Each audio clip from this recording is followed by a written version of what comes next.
Good morning, it's Kirsty here from my little allotment, and you are joining me today down on my allotment on this quite chilly Sunday morning.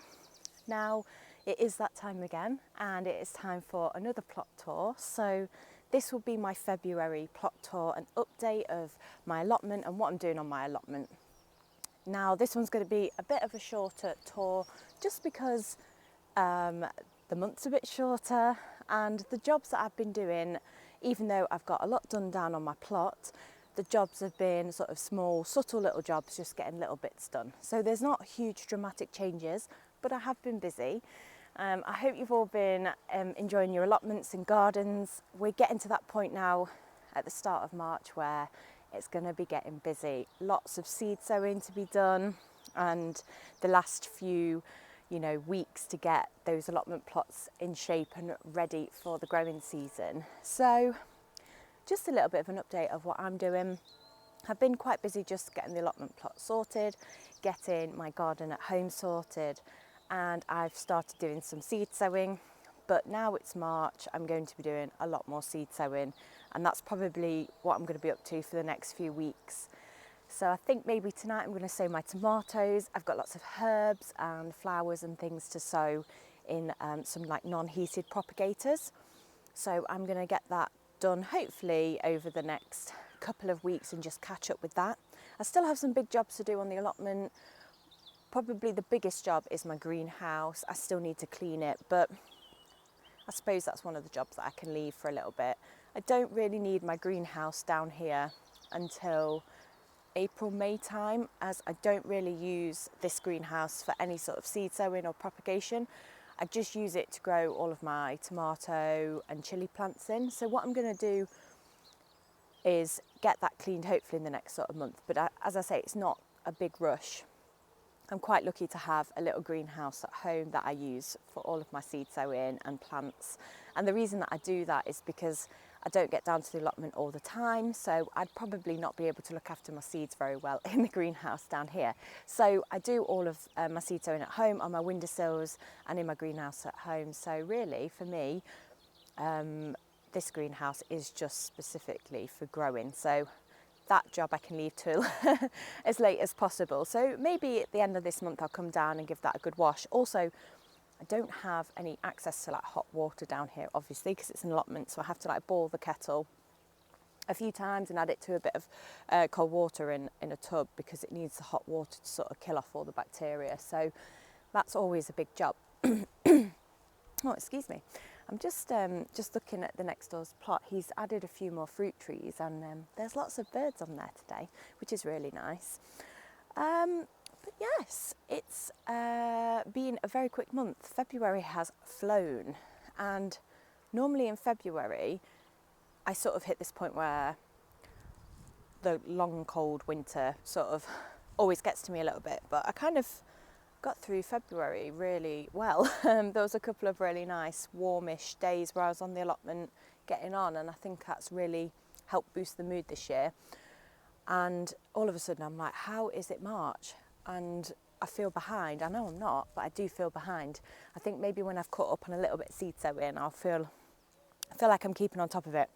So yeah, not much to say really, but the plot is looking really good. I'm really excited about how it looks, and I'm just really excited about the growing season this year. I think it's probably going to be my best. I've got lots of plans, obviously, that I've told you about. So what I'm going to do is I'm just going to show you some of the areas, not all of the areas. It's not going to be a long plot tour like my January one, but the January one, I managed to give you a really good update of what I'm going to do in each area. So you'll be able to see a little bit of progress in some of those areas. And I might just, in this video, cut back to how it looked in the January video compared to now, so you can see the changes I've made and see that I've actually been busy. Anyway, I also just want to say a massive thank you to everyone that is following my channel. I think there's nearly 1,500 of you following my little journey on my allotment, and I just want to say a big thank you to all of you for watching my videos, commenting and liking and subscribing. Like, it's blown me away. I've absolutely loved making these videos, and I can't wait to bring you so much more content as it gets a little warmer. So just a big thank you to all of you for watching. Right, let's get started. Now, there isn't a massive amount to say about my compost heaps. I've had a bit of a tidy. I've covered the bottom of this one and the other one in cardboard just to help suppress some of the weeds that are already on the ground. But this middle one is my current proper compost heap. I've laid it up nicely. I've added some leaves, I've added some cardboard, I've added some green waste from home, some old salad bits and some flowers. So I'm adding that up nicely. As you can see, like, it's probably halfway full to the top, so that's really, really good. I'm really focused on trying to make my own compost this year. That's something I really want to do. And if you can just see here, these two bays are now really full, and that's probably because I finished doing a lot of the big horrible jobs where I've been clearing lots of bindweed, ground elder, creeping buttercup, couch grass and all of those I have put in to those bins. Rather than put it in my compost heap, they've gone into their own separate compost pile. It's like the compost pile of doom, basically full, and brambles, full of just all the horrible perennial stuff that I hate. So that's all gone into those end ones, and realistically there's not a lot more to add to the perennial compost bed, and I haven't really got a lot else to add to this one. I could do with a bit more green waste, so maybe when I get the grass cut down here, that can go hopefully on top of that. But yeah, they're looking great. Now, this is my raised bed area. I've got 3 raised beds. I did have 4, but I've taken it upon myself to actually remove the bed that was here. It was just full to the brim with ground elder. It wasn't growing anything and it was just becoming a problem, so I've got rid of that. I had a strawberry bed in my raised bed here, but because it's so low to the ground, the ants and the woodlice were eating it. So I've taken all the strawberry plants out of that, and I've taken all of the perennial weeds out of them, and any of the dying plants that were in here, like there was chard and things like that, that's all gone into the compost heap. So I then decided these beds just needed a bit of a refresh. So I've put a nice layer of cardboard in the beds, and I've topped it up with some multi-purpose compost and soil improver. So those beds will be ready to grow some lovely vegetables this year. Now, obviously I said I removed my strawberries, so I'm going to show you where I put them. As you can see from this photo from my January plot tour, you can see that all the raised beds are still full of weeds, and I've spent some time obviously weeding these, covering them in cardboard and topping them up with compost and getting this area looking nice and neat and tidy. So I'm very happy. Now, you've probably seen on some of my previous videos when I'm doing a plot tour this big black raised bed. Now, this is a veggie pod, and it's like a self-watering raised bed, and it normally has a canopy, but after some of the bad storms that we had down here, it unfortunately crumpled the lid. So I got rid of the lid, and I've been thinking, what am I going to do with it? And I decided that because I have so many problems with ants, woodlice, slugs eating my strawberries, I've decided that I'm going to make this a strawberry bed. And actually I was really busy getting on with so many jobs the other day, I forgot to film me doing this, but I filled it up with compost, and then I've put all of my strawberry plants in here and given them a water. And I probably did that a good sort of week and a half ago, and actually there's lots of new growth already on these strawberries.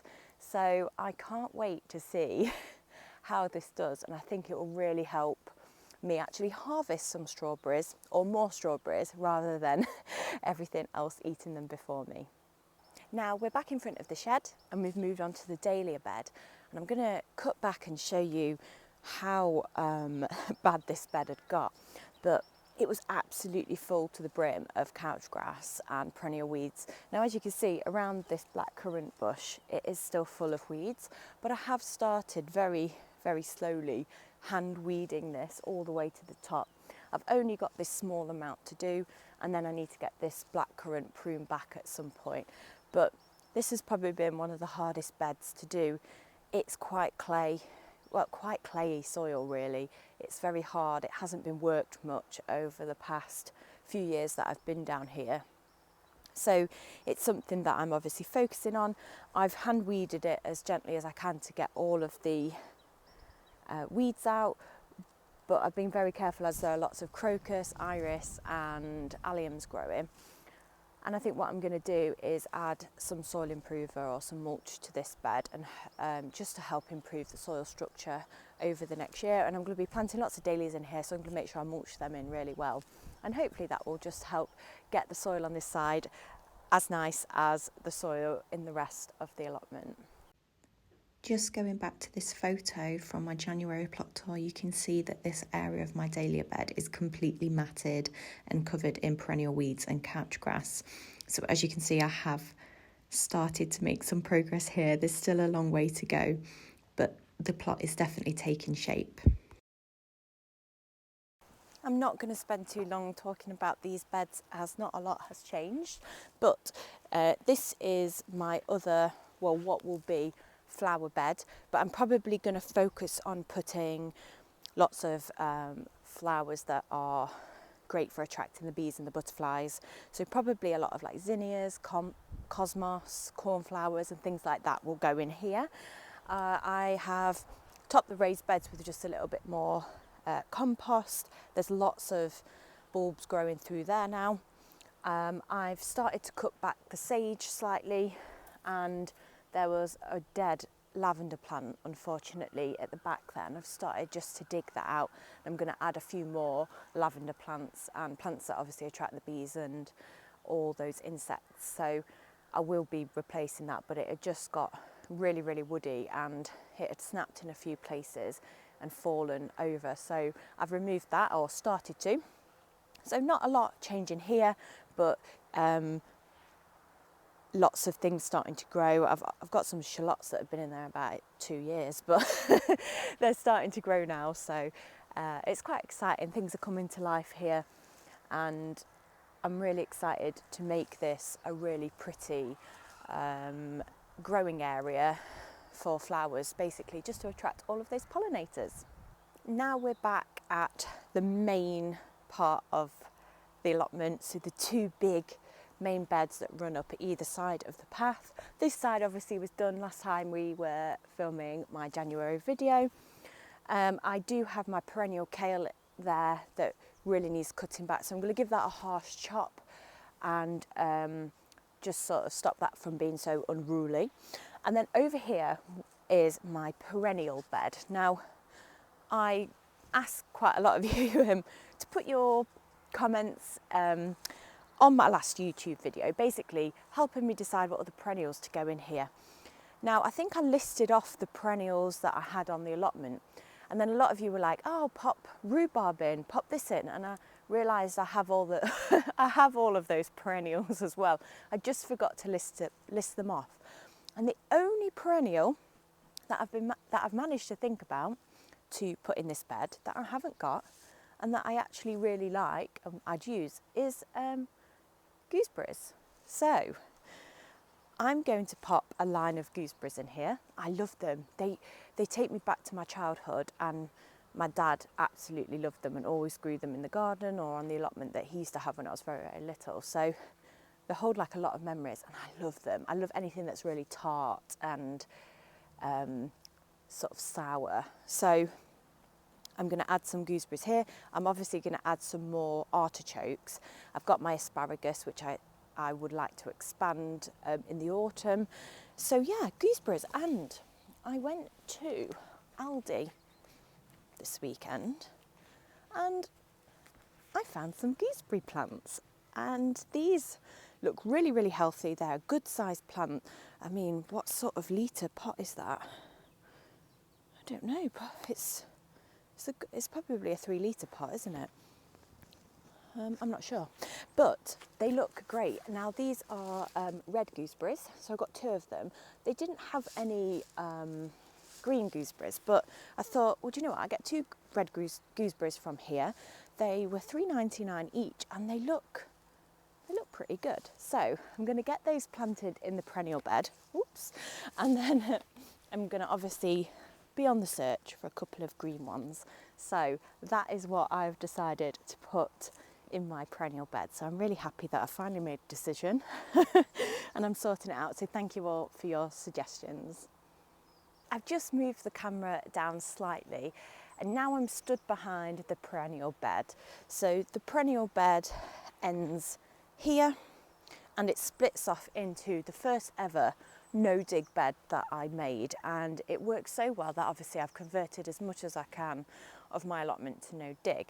Now in the last video, this area I had gently weeded it all, but since then I've added a layer of cardboard and a nice layer of compost and mulch. So this area is ready to grow. Get the pun? I'm so funny. So it's ready to go and ready to grow some lovely plants. I've got my apple tree at the back there that needs pruning, and I've got another apple tree that needs pruning too. And then here, don't know if you can see, maybe I should bring the camera down a little bit more, but I've got a nice grass area that has been cleared of lots of weeds, so hopefully that's going to be a nice little seating area for me to sit out and have my lunch and stuff when I'm down at the allotment when it gets a little warmer. Just going back to another still photo from my January plot tour, you can see obviously the perennial bed and the no-dig bed here. They have been lightly weeded, but obviously you can see from the video that I've made loads of progress getting these fully cardboarded and covered in compost.